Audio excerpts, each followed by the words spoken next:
Welcome to NACD BoardVision. I'm Henry Stever and I'm the Chief Marketing Officer for NACD. On this episode of NACD BoardVision, we're going to be talking about board composition, but more specifically about board refresh. I'm joined by Bob Hallagan from Korn, Ferry. Welcome, Bob. Thank you. And Steve Walker from NACD. Given the statistic that only 37% of boards added and or replaced a director in the last year, what are you seeing with your clients and in the marketplace, and what does this tell us about trends looking forward and looking back? The way you portrayed that, it sounds negative, but an awful lot of good things has happened over the last 15 years. In many cases, we've had the advantage of not only board refresh, but to push a reset button.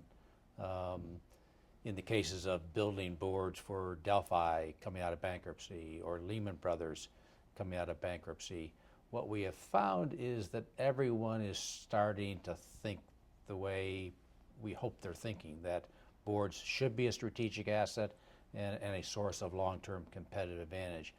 When we built those boards, frankly, our clients are the shareholders directly. I mean, I'm looking them eyeball to eyeball, and we spend an awful lot of time thinking about the challenges over the next 5 to 10 years. We really drill down on what the company has to do extraordinarily well, and then we go around the table, the board is a team, and put what collection of skills and competencies are going to add the highest value. What are you seeing in the marketplace with your clients, Steve, as far as how to overcome that emotional challenge or the negative perceptions that an evaluation can be an indication that I might be replaced on the board? We have a very unique advantage having conducted over 100 engagements a year with every type of board you can imagine. So it gives us a very unique lens into the boardroom. And the old adage is board members on the whole would find it far easier to fire a CEO than to ask another board member to leave the board. They'll all admit that. And so that, with that premise, it's very difficult for them to think about how do we go about refreshing the board. Now, as you'd mentioned, our new strategy Blue Ribbon Commission report on strategy is really, the focal point is that in this highly competitive world we live in, with competitive disruption, with innovative disruption, boards, like companies, have to be extremely nimble and be thinking outside of the myopic view of the next quarter and be thinking 3 to 5 years out. What could possibly come in and disrupt this company? So building on that, Bob, about strategy and talent and looking to the future, but what are some of the things that boards can do to make sure that the people around the boardroom, around the board table, are linked to that strategy? Obviously, I talked about the building boards from scratch, but that's a luxury that you have. What we're doing with our clients is having them build a long-term succession plan for the board. I mean, we're asking that of our leadership team. So we're building a long-term succession plan that gets the same conversation around the table. We still do the analysis, of what the drivers are. So that's on the left-hand column. Then in the middle column, we say, all right, knowing that these are the drivers and this is the board agenda over the next 5 years, what types of skills should be required?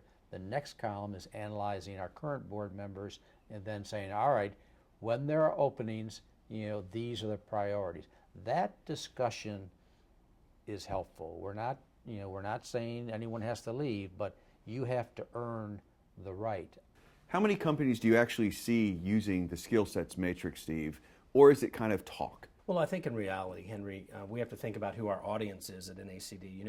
We're fortunate to have over 16,000 members from every walk of life in the corporate world as members of our association. So I tend to think we're preaching to the choir oftentimes. And of the tens of thousands of directors, public company directors out there in the world today, we're seeing a subset of that who actually care about governance and want to come and learn about governance. So I find from the group that we're talking to, and certainly our clients, they are all employing the skill sets matrix and strategic analysis. I think the key here is, if we don't use evaluations as a punitive measure, but use them as an opportunity for boards to improve, to look at their individual and collective performance, and use an evaluation to up their game and to fine-tune the board, versus the renomination process, which is where I believe, Bob, the reason we use the skill set analysis is because if you use the skill set as a team exercise and everyone is participating and cooperating and engaged in developing a skill set, saying who are our players today, who do our players need to be to achieve the strategic goals of the future, say 2020, how are we working towards that? Then it comes as no surprise to a director when they're being phased out, or perhaps their skill sets don't match what's been identified.